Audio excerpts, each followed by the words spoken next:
Self-care is empowerment. Self-care tips for everyday life.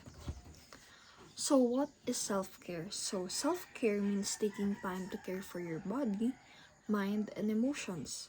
It's not a luxury, it's necessary. So doing small things for yourself each day helps you feel better and stay healthy. So, bakit nagmamatter ang self-care?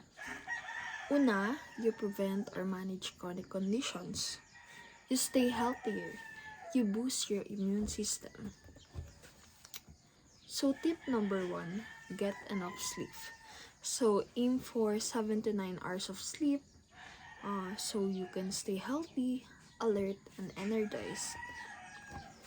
Tip number 2, eat healthy. Eat affordable healthy choices. We can do, if you don't have any budget, we can do patatas or kamoteng kahoy. Yeah. Tip number 3, move your body. Exercise for at least 20 to 30 minutes. If you don't want to do vigorous exercise, you can do walking. Tip number 4, drink enough water. So, 1 glass of water for a day is not enough. We can do, or you should drink at least 6 to 8 glasses every day. Tip number 5, take time to relax.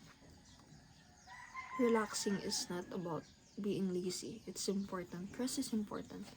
Close your eyes, breathe deeply, listen to music, or sit quietly. Tip number 6, keep your environment clean. Like, kung malinis ka man sa sarili mo, anong mangyayari? Kung malinis ka nga sa sarili mo, paano naman kapag hindi ka malinis paano naman kapag hindi ka maano sa paligid mo, diba? Parang nonsense. Tip number 7, avoid or minimize using cigarettes. So, alam naman natin na nakakapag-cause yan ng kung ano-anong sakit, pero tinutuloy pa rin natin. So, avoid or at least minimize man lang. Kung nakakaisang ka sa isang araw, try mo ng kahit 3 times a day.